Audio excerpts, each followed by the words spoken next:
Bueno, vamos con otra charla, la última de este viernes de las jornadas.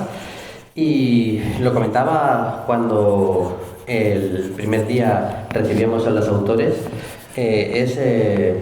Cuando eres un editor, hoy en día en Estados Unidos, Marvel concretamente, y tienes que escoger a alguien para una nueva serie que tienes que lanzar, que tienes que saber seguro que va a ser un éxito, que la gente cuando vea el nombre del equipo creativo diga, hey, esto me lo tengo que comprar. Entre las opciones seguras que siempre tendrán en mente o que desearían poder tener al dibujo es el de Joshua Cassara, un autor que en los últimos años ha emergido con una fuerza demoledora como uno de los nombres y autores más importantes del panorama actual del comic book norteamericano. Pero ya lo sabemos todos, ya sabemos dónde está, ya sabemos la enorme calidad de su trabajo, así que vamos a ver cómo ha llegado a que esto sea así. Así que la primera y habitual pregunta sería, cuéntanos cómo fue tu primer contacto con el cómic, cómo dejaste que este veneno se introdujera dentro de ti y en qué momento decidiste que no solo te gustaba, sino que además querías y podías hacerlo.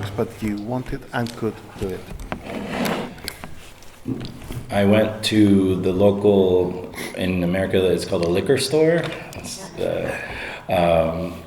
and bought an issue on the spinner rack of Gru number 58 by Sergio Aragones. And I loved it. The drawings, the adventure, the violence. And after that, I loved comic books. And my brother had bought some X-Men issues and Wolverine number 1. And from then I had fallen in love. And I'd always, no matter where I was in life, playing sports or whatever it was, I had always come back to comics. And it was always the art form that I truly loved and always wanted to admire. I have explored other arts, like artistic styles, but comic books is the one I always had come back to. I have no official training as an artist. I'm just self-taught. And I had an art class in high school, and the art teacher always told me to not draw comics, yet I always came back to drawing Spawn and some of my favorite characters at the time. And it was always in the background.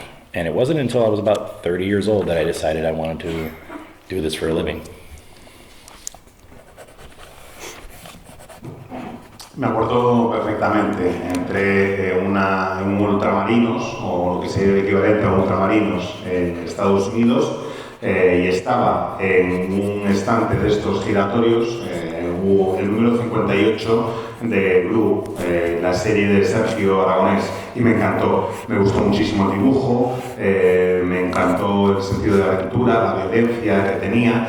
Luego resulta que mi hermano tenía números de la Patrulla X, me compré también el número 1 de Lobezno y desde entonces me han acompañado durante toda mi vida los cómics.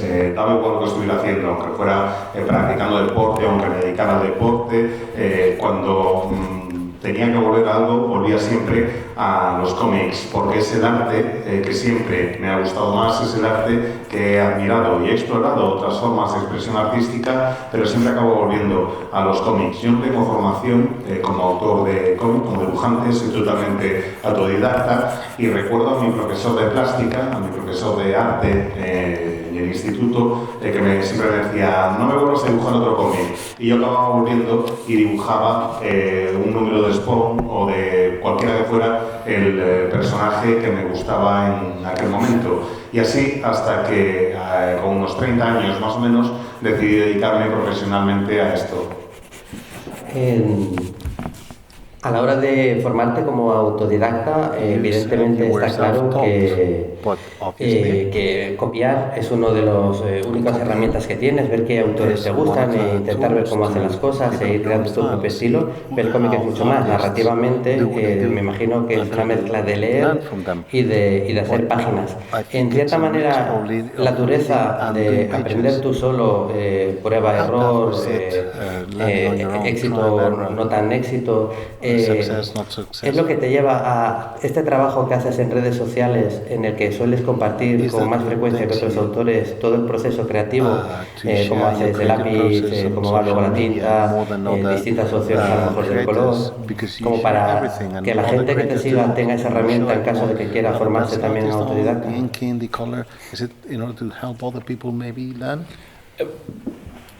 Yeah. In a sense, I love seeing process. Sometimes much more than the finished product. I like to see how the sausage is made, maybe it's me selfishly. I love to see that, but also in a way, I knew, even as an artist now, my favorite artists, I love seeing just even their little nuggets of ideas or thumbnails, and then from their sketches and pencils to inks and whatever.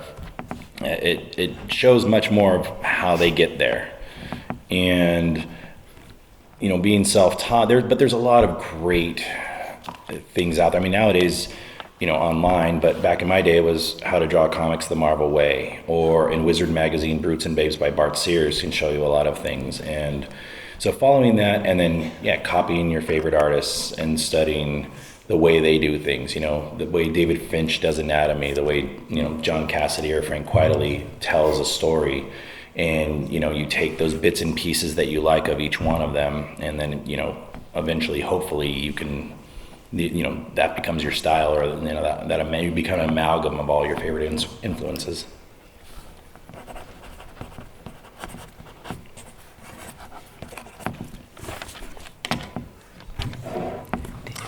Pues es verdad que en cierta forma a mí siempre me ha gustado más ver el proceso creativo que el resultado del producto final. Vamos, que me gusta ver cómo se hacen las salchichas. Me encanta cuando algunos de mis dibujantes favoritos van soltando pepitas aquí y allá, ideas, conceptos, cómo van creando los dibujos, cómo hacen sketches, dibujo a lápiz, a tinta. Siempre me encanta ver cómo lo hacen, sobre todo porque efectivamente he sido autodidacta, y cuando yo intentaba aprender, las únicas referencias que realmente estaban a mi disposición no eran online, sino que era el libro de cómo hacer cómics al estilo Marvel y Brutes and Babes, la serie de Bart Sears. A mí me gusta mucho cuando veo, por ejemplo, la anatomía de David Finch y ver cómo la hace y cómo la crea, cómo narran John Cassaday o Frank Quitely, cómo cuentan una historia. Me voy fijando mucho en todos esos pequeños detalles y voy cogiendo piezas de aquí y de allá, voy tratando de unirlas para crear mi estilo, que en el fondo creo que el estilo no es más que la amalgama de las influencias de la gente que te gusta. He dejado un rato esta imagen, no porque seamos muy jormesianos, que lo somos, ni porque seamos muy azulconando y lescos, que lo somos, sino porque también nos gusta el deporte, y a mí siempre tuve la curiosidad de si llegaste a conocer a Kareem Abdul-Jabbar. Curious to know whether you got to meet Kareem Abdul-Jabbar. ¿Y cómo fue? And how was that?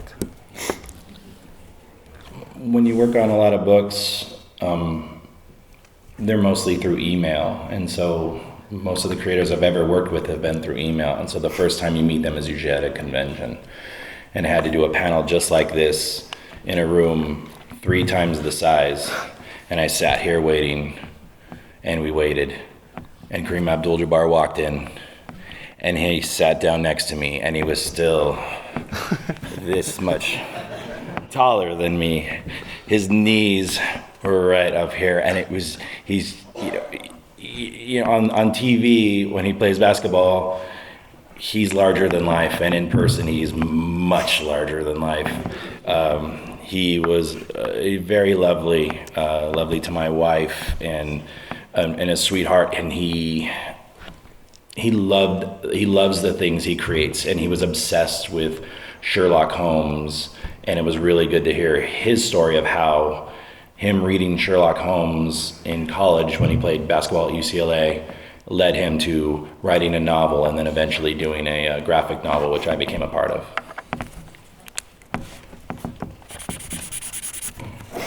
Normalmente, cuando colaboras en una serie así, pues conoces al resto de creadores por correo electrónico, y con suerte solo llegas a coincidir en persona en un salón del cómic, pues del estilo de este, pero igual igual en una sala 3 veces más grande, en un salón 3 veces más grande, y mientras recuerdo que teníamos una mesa juntos, y mientras esperaba a que viniera lo veía avanzando por el fondo de la sala y era un tipo ya realmente enorme.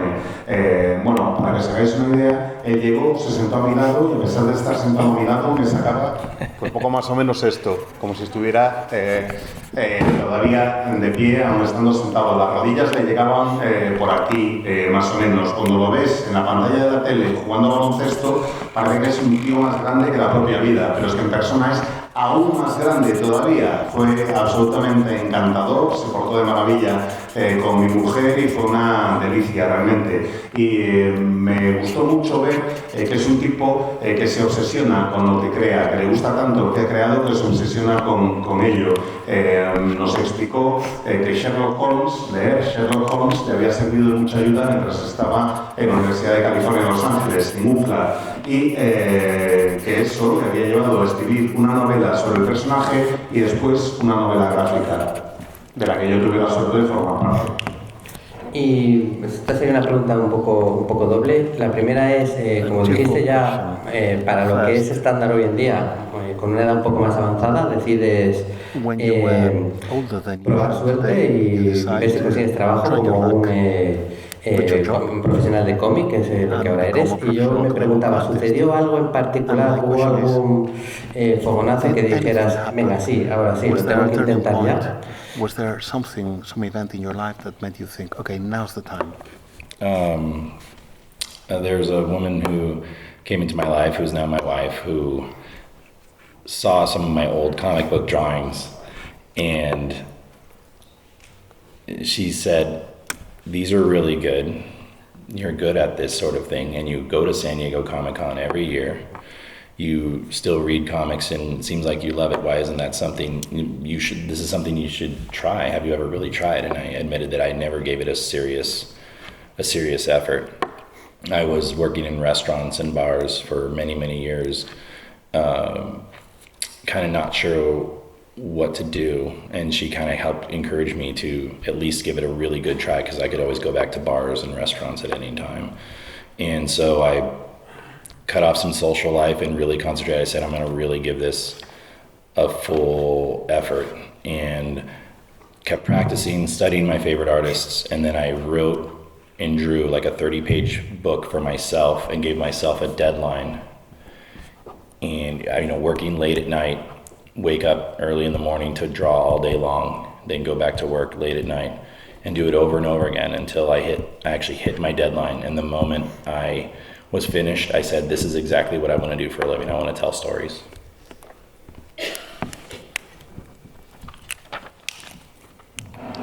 Pues hubo un momento en el que entró en mi vida una mujer que es mi esposa, y cuando empezábamos la relación, ella vio algunos de mis dibujos, vio algunos de los cómics que yo había hecho en el pasado y me dijo, esto se te da muy bien, te gusta, vas cada año a la Comic Con de San Diego, sigues leyendo cómics, ¿por qué no lo intentas? ¿Por qué no intentas ser profesional de esto? Y la verdad es que yo nunca me había esforzado o nunca le había dedicado el suficiente esfuerzo a hacerlo.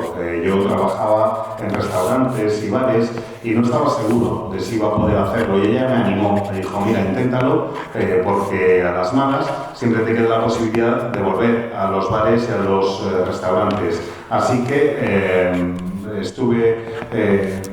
me lo pensé, estuve de acuerdo con ese impulso que me dio y decidí recortar mi vida social y ponerme a practicar como un loco. Me di una fecha de entrega y me dije que iba a escribir y a dibujar un cómic de 30 páginas para mí y que iba a intentar ver si era capaz de respetar ese plazo. Y lo que hacía era que me ponía a trabajar tarde por la noche, o que me levantaba temprano y luego me tiraba todo el día dibujando, esforzándome al máximo por respetar esa fecha de entrega, y cumplí los plazos, los respeté. Acabé ese primer cómic y me dije a mí mismo, ya sé exactamente lo que quiero hacer con mi vida, quiero contar historias. Y Ya habías tenido, como bien has dicho, bastantes trabajos, rondaba la treintena cuando te decidiste lanzar. Cada vez pues hay más chicos jóvenes que empiezan a dibujar, a los 18, 19, 20 enseñan sus portafolios, los cogen y pronto tienen carreras exitosas, y hay una parte de la vida profesional fuera del mundo real, digamos, que a lo mejor se han perdido, ¿no? Y les falta algo de perspectiva. Así que yo te quiero preguntar lo contrario. ¿Qué herramientas crees que te dio a ti para ser el profesional que eres ahora el hecho de haber tenido esa otra vida fuera del mundo del arte?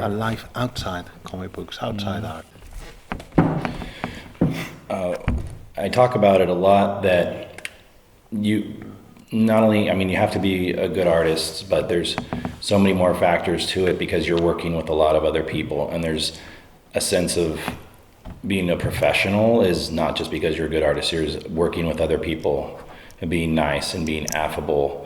Of course, being on time is always good, but you're working with other human beings, and everybody has their own emotions and motives and everything. And it's about just, it's about people, and people will want to work with you, and you're telling stories together. And I think it was Ram V, we talked about it, and he said it's like a band, right? Where each member plays a part. And if you're too selfish and too self-interested, that the band is not going to work. And so I think it's extremely important that maybe if I was younger, I don't think my career trajectory would have been the same without learning to talk with people and work with people.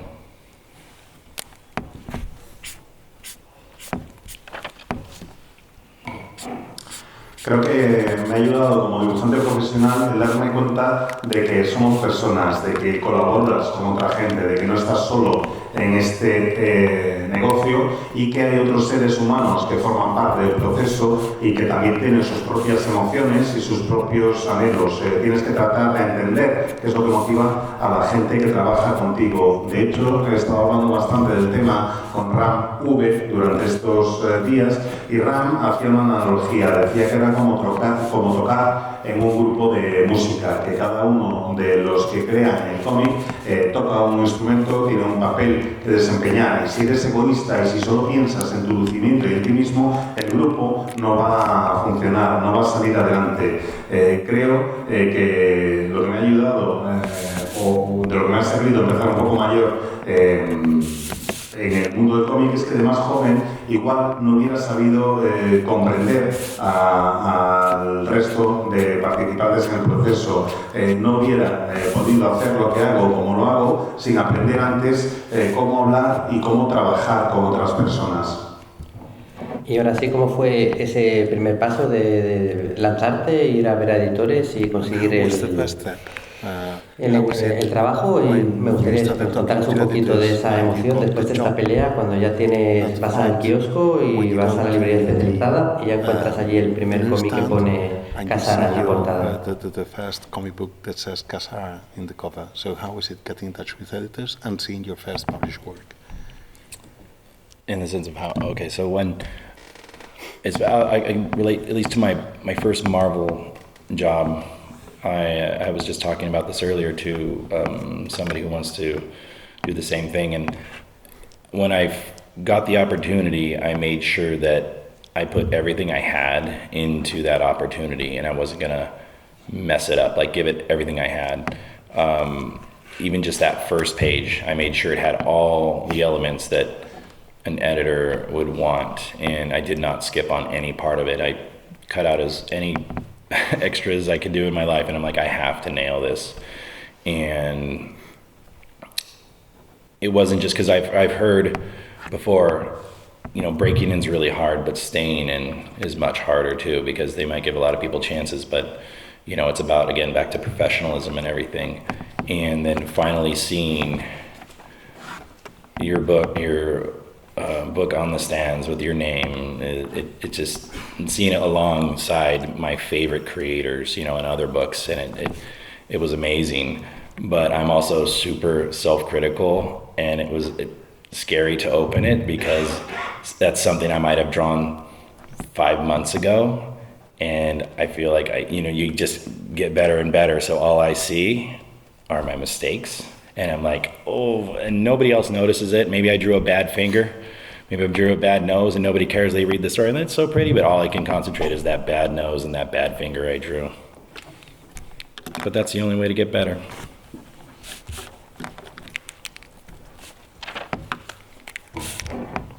Bueno, yo recuerdo que cuando conseguí una oportunidad para trabajar para Marvel, supe que tenía que darlo todo, porque era algo que había esperado toda la vida, lo que había querido hacer desde siempre y que tenía una oportunidad, tenía que darlo todo y no cagarla. Quería presentarle a los editores ya desde la primera página una muestra de lo que soy capaz de hacer, incluir todos los elementos que un editor pudiera querer encontrar en una primera página de cómic. Y no me solté para nada, me lancé, lo di absolutamente todo y sabía que tenía una única oportunidad para clavarla, para hacerlo de maravilla. Dicen, y eso lo he oído en varias ocasiones, que es difícil que te den una oportunidad, pero que lo que realmente es difícil es mantenerte, seguir ahí, porque le pueden dar oportunidades a mucha gente, pero tienes que ser profesional para que luego te sigan llamando, seguir adelante. Y en cuanto a lo de ver mi nombre en una portada, bueno, pues efectivamente, la primera vez que vi una colección en las estanterías de una librería con mi nombre en la portada, al lado de cómics que habían hecho algunos de mis creadores favoritos, fue una sensación realmente increíble. Lo que me pasó, y me sigue pasando ahora, es que soy muy crítico conmigo mismo, soy muy autocrítico y claro, como a lo mejor han pasado 5 meses desde que he hecho las páginas que están ahora en el cómic, yo abro el cómic y lo veo plagado de errores que a lo mejor nadie más ve. Digo, uy, este dedo me ha quedado así un poco chungo, esta nariz no está bien. Y me critico y me centro únicamente en eso, aunque sean cosas que nadie más vea, pero creo que el centrarme en esos defectos es lo único, la única forma que te permite mejorar. Y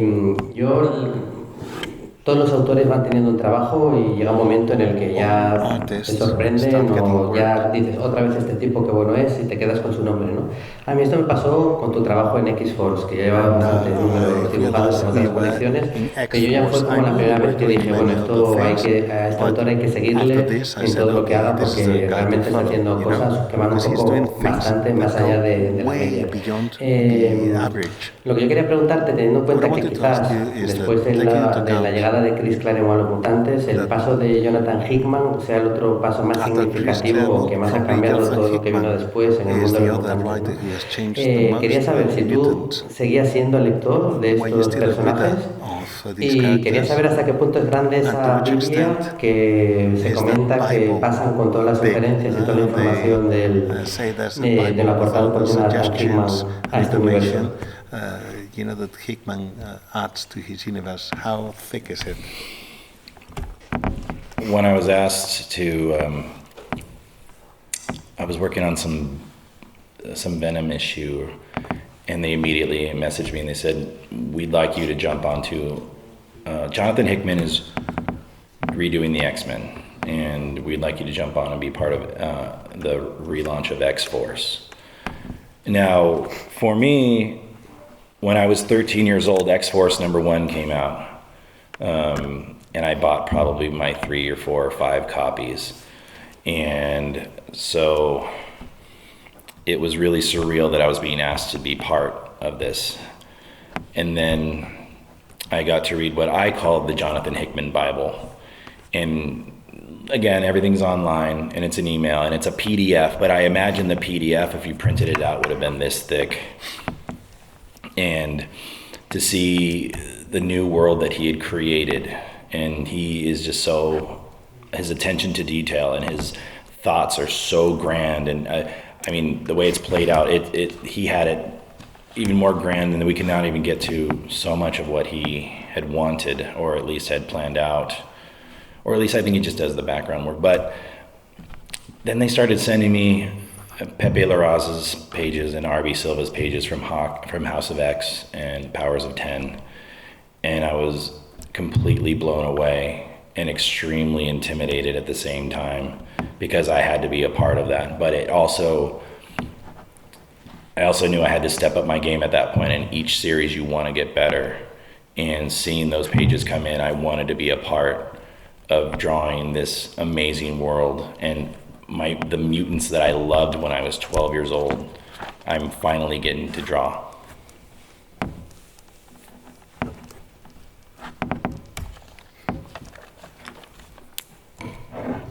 Creo que estaba dibujando un número de Venom, si no me equivoco, de Veneno, y recibí un mensaje en el que me decían, oye, Jonathan Hickman va a relanzar los X-Men y el universo mutante y quieren que tú dibujes X-Force.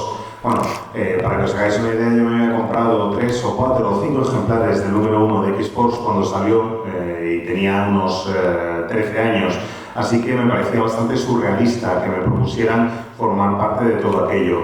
Efectivamente, yo he llamado al correo que te manda Hickman, pues la Biblia. En realidad es en formato electrónico y yo creo que si se imprimiera el PDF que te manda por correo, pues te quedaría un tocho más o menos de este tamaño. Él estaba describiendo absolutamente todo el mundo que estaba creando y presta una atención a los detalles que es absolutamente extraordinaria. Tiene reflexiones de lo más profundo y no hemos llegado ni a dañar la superficie ni más que una pequeñísima parte de todo lo que él tenía en mente en las series que se han ido haciendo. Al mismo tiempo, justo cuando me propusieron lo de X-Force, me empezaron a mandar también algunas de las páginas de gente como Pepe Larraz y sus números de Casa de X. Y claro, me fliparon, me dejaron absolutamente alucinado y al mismo tiempo me intimidaron bastante porque dije, oye, que yo voy a ser parte de esto, tengo que ponerme las pilas y subir el nivel. Eso lo intentas con cada serie, intentas subir el nivel con cada serie y en este caso aún más porque tuve la oportunidad de dibujar el mundo y algunos de los personajes que más me gustaban cuando tenía 12 años. En X-Force, hasta ahora yo había tenido que dibujar supergrupos y manejar bastantes personajes, pero llega un momento en el que esta escena que estamos viendo, no es que pasen todas las páginas, esta aglomeración de personajes, pero sí que con cierta frecuencia tenía que enfrentarse a cosas como esta, ¿no? Teniendo en cuenta que además vemos que los personajes no están ahí tirados, sino que cada uno más o menos por el lenguaje corporal ves un poco cómo es, cómo se mueven. Y hablando mal y pronto, una página de estas es una especie de bendición en el sentido de que esto mola, esta página la gente la va a recordar, pues un poco putada porque claro, lleva evidentemente más tiempo que las otras. No, for story-wise, it was really important because this is the first time we really got to see what for those who followed along, mutants were able to be resurrected from death. And this is at the end of this is the beginning of the second issue. This is the first time we got to see many more mutants. People are like, who's on the island? Who is back? And who are the X-Men? Because the X-Men have both the heroes and the villains are all getting together as one nation.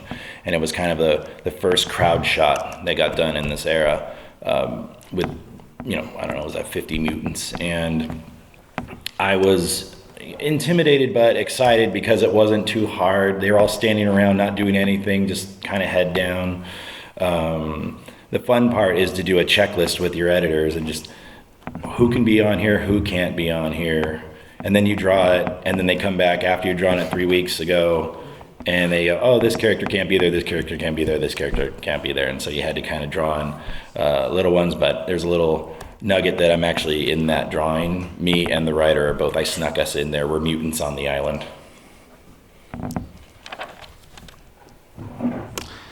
La verdad es que esta era una historia bastante importante. Este es un punto, una página bastante importante de la historia, porque, bueno, no sé si habéis ido siguiendo las colecciones de mutantes, pero hay un momento en el que resucitan a buena parte de los mutantes que habían ido muriendo y están todos juntos en una isla. Y el caso es que esta es la primera página del segundo número. Es la primera vez que vemos a los habitantes de la isla. Una isla en la que los mutantes conviven, tanto héroes como villanos, y viven en una nación mutante. Y en esta página tenían que aparecer como unos 50 mutantes, más o menos. Y la verdad es que era un poco intimidante y un poco pesado todo el proceso de dibujarlos, porque como habéis visto, los personajes estaban de pie, con la cabeza agacha y sin moverse mucho ni nada más.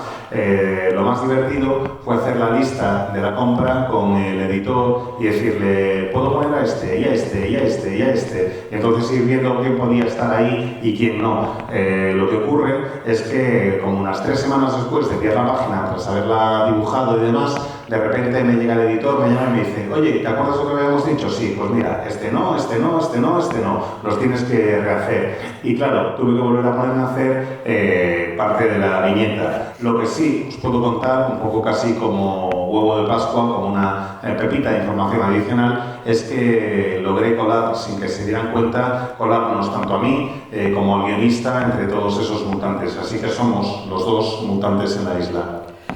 Y todos los autores hay un personaje que parece como que se les da especialmente bien y de todos los personajes los fans tenemos una visión de un autor que es la que más nos gusta, ¿no? Yo tengo la sensación de que te dio especial trabajo y no sé si especial satisfacción también el personaje de la bestia, porque sí que se nota el especial cuidado que pones en que se vea, que no siempre pasa, que es obvio que el pelo de la bestia es pelo y yo creo que es un personaje que te recreabas cada vez que salía intentando lograr que este efecto quedara claro. Every time that he showed up and you gave your best in order to show that he was actually the Beast. The Beast, the way he's done in X-Force is he's the leader of the CIA. And, you know, he's a hero. But like the leader of the CIA, he's got to do a lot of shady stuff. And so he slowly becomes more morally compromised and a little bit, as they say, dark beast. And so I kind of wanted him, on his outside, I wanted him to look kind of fluffy and cuddly and kind of cute. But as we got more into the series, I tried to make him a little bit scarier.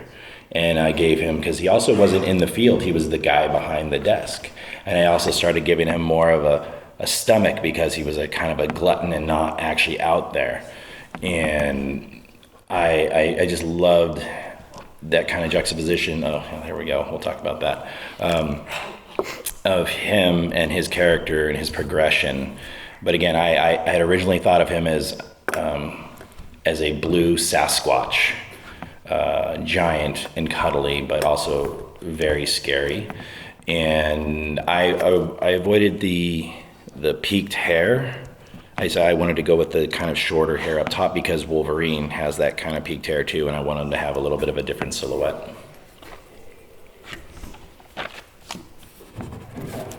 Bueno, la bestia en X-Force realmente ejerce el papel que sería equivalente al del director de la CIA.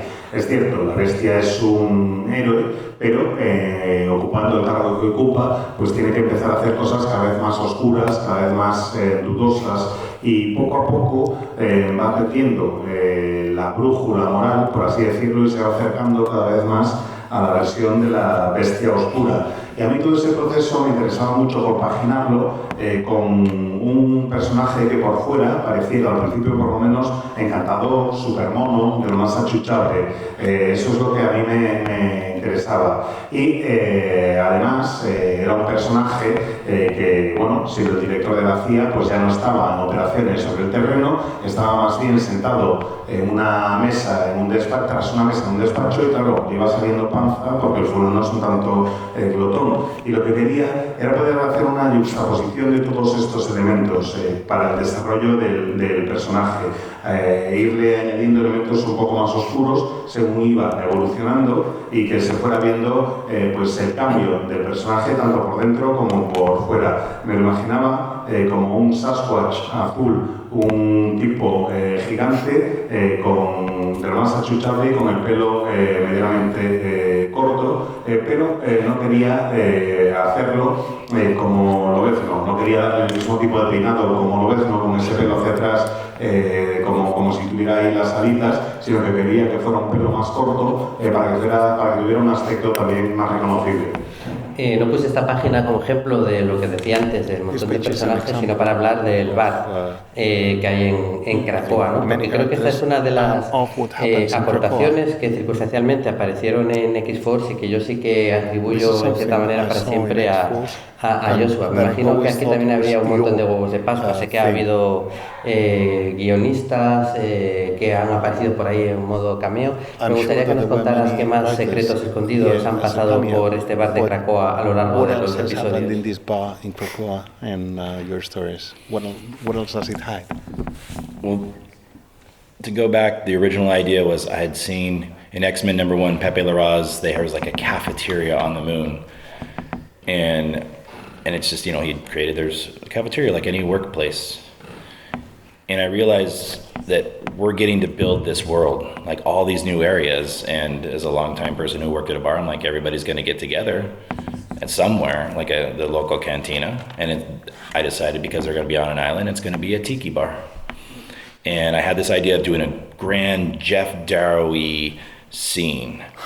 And I had, to writer Benjamin Percy, I said, I want to draw, it just went crazy. I said, I want to do a giant 2-page spread of a tiki bar that's on Krakoa, and I want to put in as many characters as they'll allow. And I want to have a bunch of little vignettes in there. And of course, the brilliant writer he was able to take my insane idea and find a way to open an issue and a story and get us into this place that made sense for the story that was to come. And I had no idea he'd been working on it. I just threw it out there. And 2 weeks later, he calls me and says, we're doing the bar. And I hope you do that voice, by the way. He will. And the crowd shots, like the previous one, and with the funeral kind of thing, was everyone's standing around. There's a center of attention. I realized that the way to do these kind of crowd shots is everybody has to be doing something or reacting to something. If they're all just standing around doing nothing, it's a very boring thing. So there is a lot of going on where each person is having an emotion or a reaction or has some kind of motive. And of course, I'll stick in little homages or nuggets in there, but also because of that era of Krakoa with the other X-Men writers, we sent out to all the writers, is there anything you need us to plant here or omit? Can some characters be sitting next to each other, not sitting next to each other, or leaving together in the top right corner? And so all the writers jumped in and we had all kinds of ideas about what should happen in this scene. And then of course I was left with filling things in, like I have Magneto talking to Jack Kirby in the back behind the volcano, or Chris Claremont talking to Dave Cockrum, who's looking over at Black Tom Cassidy, which is one of his creations.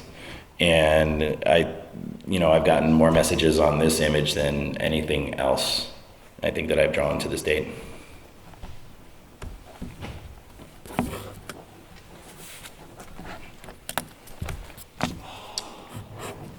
Pues el caso es que Pepe Larraz, en el número 1 de X-Men, incluyó una cafetería en la Luna y me pareció fantástico, no solo por haber trabajado en ella, sino porque me di cuenta de que estábamos creando zonas nuevas, lugares nuevos para los personajes, y me pareció que, claro, viviendo todos en el mismo sitio, pues era normal que hubiera un lugar de reunión, algo parecido a una cantina, y se me ocurrió que lo mejor que se podía hacer era crear un bar, un tiki, estilo hawaiano, y hacer una escena a lo Jock Darrow, llena de un montón de detalles. Así que llamé por teléfono a Benjamin Percy y le dije, oye tío, te quiero hacer en alguno de nuestros números una página doble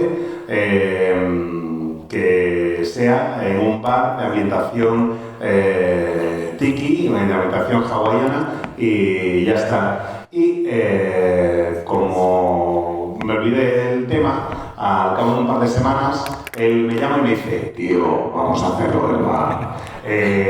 Cracoa es la nación donde viven y como él es un guionista genial, decidió utilizar esa página doble, esa viñeta a doble página para ilustrar el inicio de una historia, para encontrar la forma de incorporarlo a lo que se iba a narrar en el resto del número.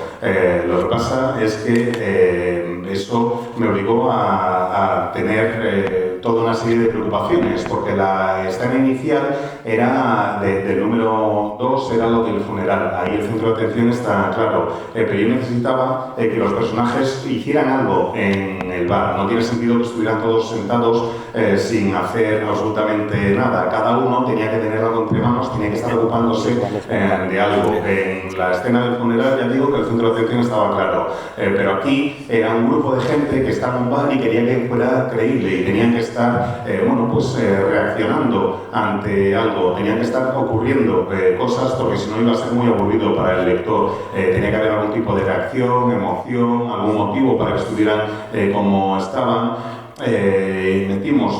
Quise meter una serie de homenajes en Cracoa y al mismo tiempo nos pusimos en contacto con todos los guionistas de las series debutantes, porque claro, ahí iban a estar todos los personajes y necesitábamos saber si querían incorporar algo de ellos a la escena, si podíamos plantar algún tipo de semilla que les fuera bien en sus colecciones, o si por el contrario había personajes que no se llevaran bien unos con otros y todavía no se hubiera hecho público, o que hubiera algún motivo para que no pudieran estar sentados juntos. Y claro, a todos los guionistas les pareció fantástica la idea y empezaron a meter un mogollón de detalles en la escena, y a que todo dibujarla luego fue a mí. Pero en cualquier caso, algunas de las cosas que se pueden ver en esa página son, por ejemplo, a Jack Kirby al fondo, hablando como con el volcán, a Chris Claremont hablando con Dave Cockrum, mientras Cockrum mira a Tom Cassidy el negro, que es un personaje que creó él. Y hay muchos más mensajes ocultos por ahí en la página, y de hecho, de todo lo que he hecho hasta ahora, esta es la página que ha suscitado más mensajes y más respuestas en redes sociales, incluso a día de hoy. Seguro que no nos va a dar tiempo a hablar de todo su trabajo, pero es relativamente reciente y lo podéis encontrar, comprarlo, leerlo y disfrutarlo. Así que lo que sí que no quiero que se me quede fuera son algunas consideraciones generales, como por ejemplo, sin duda es actualmente uno de los portadistas de Marvel más destacados y cuya primera imagen, lo primero que vemos en un cómic, es la portada, más llama la atención y más resalta, ¿no? Quizás entre las otras muchas portadas del mes de cómic superheroico. Así que me gustaría que nos contara cómo afronta él o cuál es su secreto de cocina de capturar todo el interior de un cómic en una imagen potente. To capture a whole comic book in one powerful image. Well, I think it's super important to not misrepresent what happens in a book. When I was a kid, I remember seeing a really cool cover, or maybe like a really cool moment or character, and then I open the book and none of that happens, and so I always swore I would never do that to somebody else. And so I try to be as involved, even if I'm just the cover artist. If I'm able to, I like to really involve the writer, then the interior artist as well, to kind of know what's going on, and if they have any suggestions from me, or and here's some of my ideas. Is there something I could do or shouldn't do? And then from there, I think about, I don't know where I've heard this before, and I'm sure it's been said by many other artists, but there's the thing of when you walk in from 20 feet away, do you think your image is what's going to bring somebody in? And so I try to picture my work against everybody else's, and what about my thing is both going to do the two things. It's going to draw somebody up to that book, and also kind of explain in just one single image what's going to happen for the next 20 pages. And so that's just my number one job, to tell the story in one image in a way, but then also make it look super cool.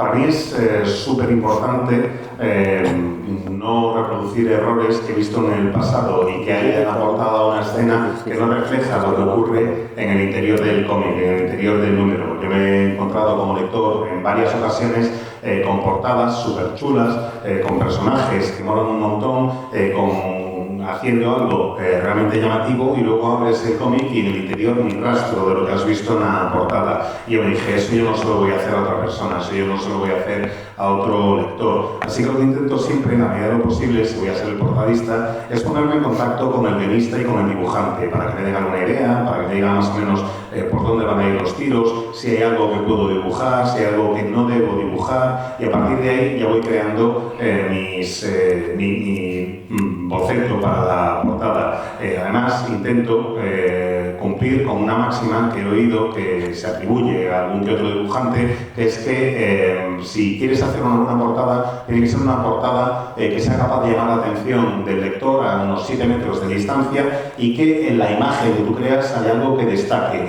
haya algo que sobresalga en comparación con las demás imágenes, con las demás portadas que hay en la librería. Básicamente tienes que intentar atraer a alguien para que compre ese cómic, por una parte, y por otra parte hacer una imagen que explique lo que ocurre en las siguientes 20 páginas, que condense lo que va a suceder en las próximas 20 páginas. Eso es lo que intento, eso creo que es mi papel principal. Por una parte, atraer al lector o a la lectora para que compre el cómic, y por otra, ser capaz de crear una imagen molona que resuma lo que hay en las siguientes 20 páginas. Tanto al principio, cuando pusimos unas páginas del Capitán América en blanco y negro aderezado con tonos grises, como ahora que estamos viendo estas páginas que es algo en rojo, no hay presencia de otro color, yo le digo ya, de eso no hay que hablar mucho más. Yo mañana me compraría un cómic en blanco y negro, o casi en blanco y negro, de Joshua, con los ojos cerrados, porque me parece que es un trabajo extraordinario que potencia muchas de tus virtudes, ¿no? Pero aquí también defendemos mucho la importancia del color, y hay un número en el que tú has trabajado, que creo para habrá imágenes un poco más adelante, que es la escena en la que Jean Grey pues recrea esa escena del crimen y el color se vuelve psicodélico, se vuelve loco, y me gustaría que nos contaras si en esa escena hubo un contacto más directo con el colorista por tu parte, o si fue algo que realmente hizo él por su cuenta y que tú sencillamente disfrutaste.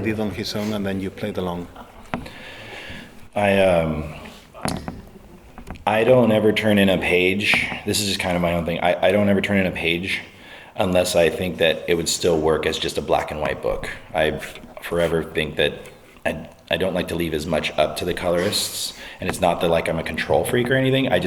I love black and white art, and I always imagine my books being printed in just black and white at some point, and I do gray tones, which is just dirty ink water, and just to give it, just kind of flesh out my art. But I've been really fortunate to be with some great colorists, and I think the scene you were talking about in particular with Jean Grey was a colorist by the name of Dean White, he's not a very conventional colorist in the sense that he will explore pretty wild palettes sometimes and will do some amazing rendering. And him and I have a very good back and forth where it's not just the email chain with the editors. We text each other or call each other quite often about what's your idea on this. And on a colorist like that, in a sense that they don't want to step on your toes, and I tell him, please step on my toes. Like this, your name is on this book too. So lay into that style that you're afraid of with other artists. Like I want them to put their stamp on it. And so sometimes some of the times I do have notes for him specifically, but then other times I just tell him to let loose, and he comes back with amazing work.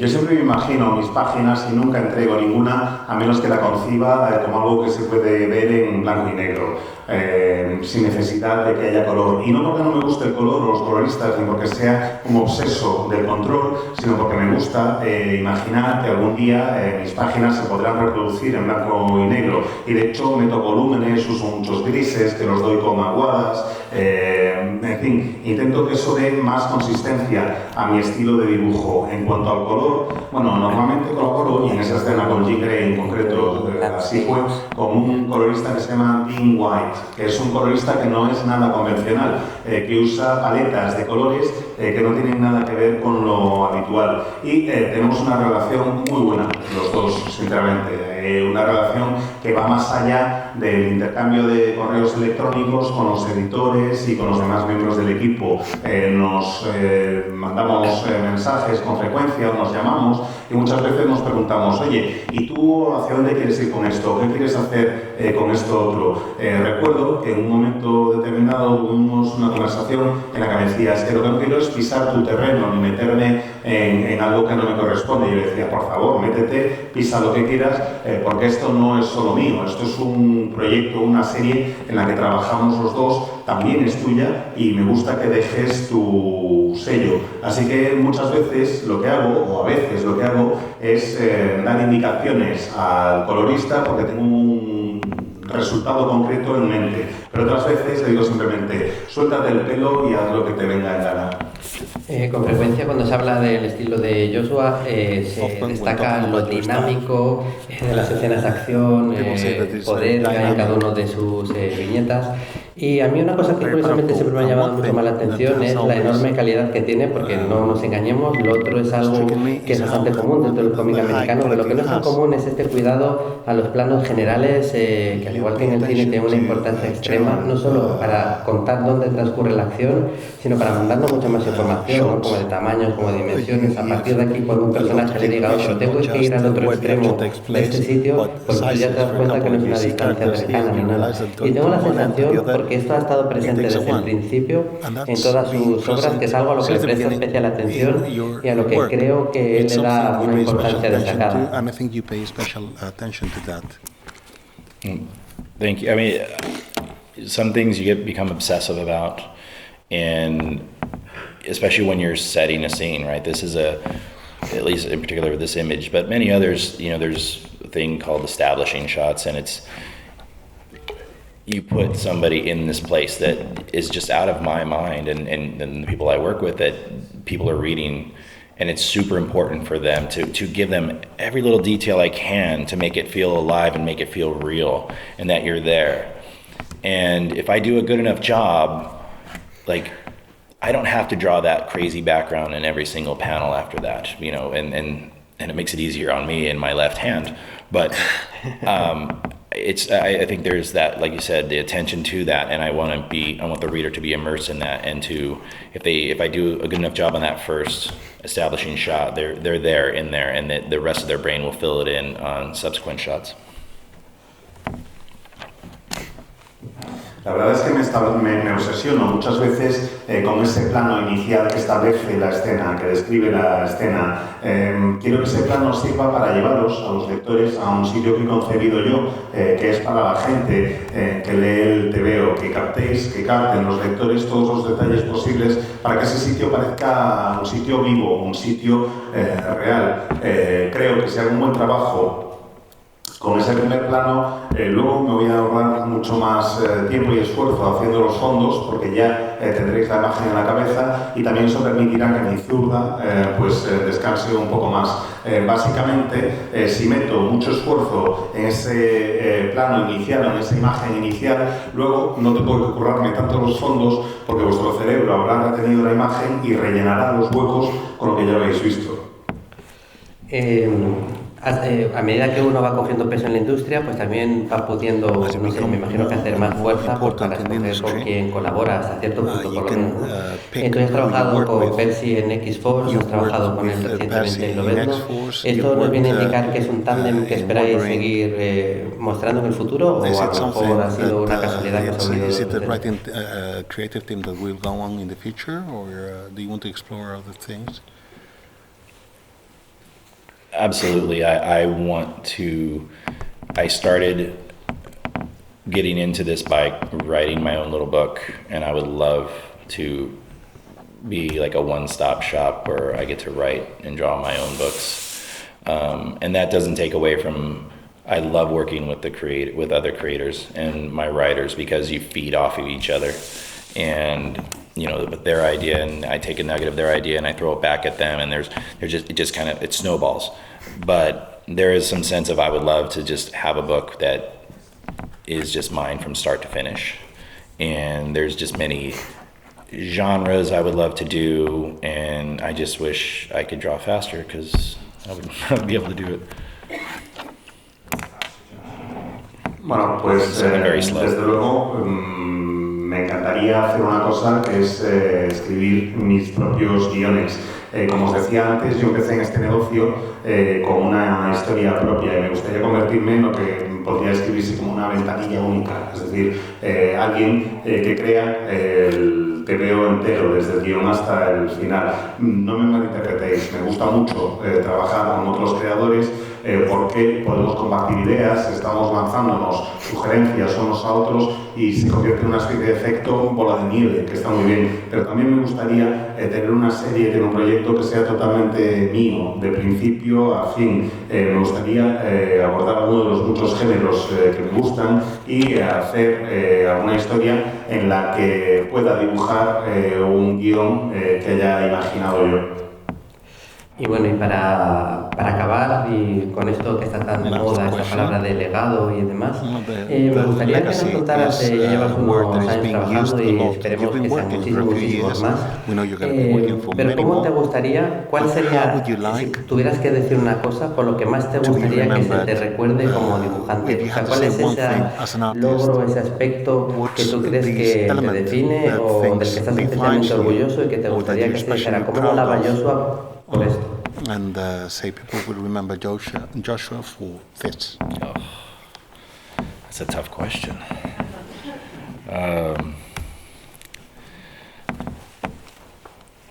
No sé.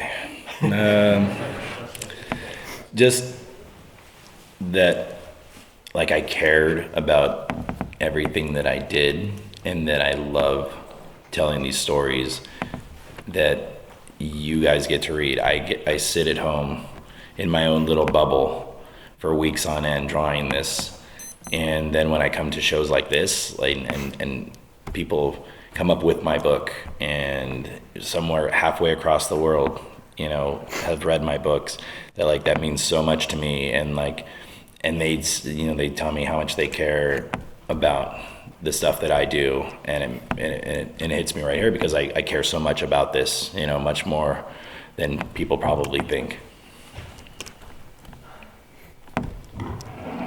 Pues creo que me gustaría, aunque esta es una pregunta bastante difícil de responder, que me recordaran como alguien que se preocupaba por todo lo que hacía, a que lo que le interesaba realmente era contar una buena historia.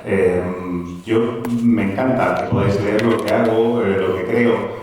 Cuando estoy solo en casa, sentado en mi burbuja, y me tiro semanas ahí dibujando, y de repente llego a un evento como estas jornadas y veo a los lectores y a las lectoras que se acercan con un número que he hecho yo y que estáis a medio punto de distancia. Eso supone muchísimo para mí, el ver a la gente que se acerca, que me dice lo que ha disfrutado, eso me da justo aquí, y es algo que realmente me interesa y me conmueve más de lo que os podría explicar. Así que me gustaría que se me recordara como alguien que se preocupaba por contar una buena historia. Antes de terminar, dos cosas. Decir que aquí firmarán Steve y Joshua, y fuera firmarán Tito y Marco. Ya sabéis que los repartimos para que sea un poco más cómodo y más rápido las firmas. Decir que hay una pequeña sorpresa antes del cierre, que yo creo que puede contar directamente Joshua. Oh, well, I'll say in español. A little trivia now. Who is my favorite character to draw? And then the first person. Okay. No, yo no. Okay. ¿Quién puede decir cuál es el personaje favorito de Joshua para dibujarlo? ¿Venom? No. Lo ven, correcto, el caos. Es para yo.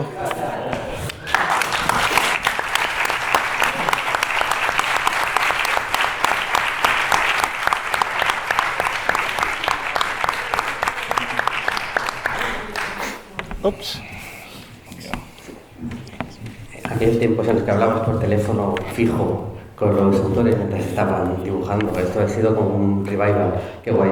Y ahora sí, le decía a Joshua que cómo le gustaría que le recordaran, ¿no? Nosotros, o yo por lo menos me parece que es un, o lo recordaré como, aparte de un grandísimo dibujante que nos encanta que haga las series de superhéroes que nosotros leemos, como un ejemplo de dedicación, de determinación y de pelea por un medio que adoraba y por alguien que ha sido capaz de apostarlo todo con la ayuda y el empujón de Marta a por que un sueño se hiciera realidad, ¿no? Y a mí me parece que hay pocas cosas más extraordinarias que esas, ¿no? Que perseguir un sueño y conseguirlo.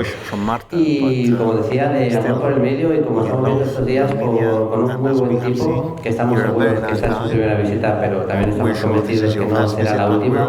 Y para cortar un poco la espera, yo creo que no hay ninguna manera mejor que con un fuerte aplauso.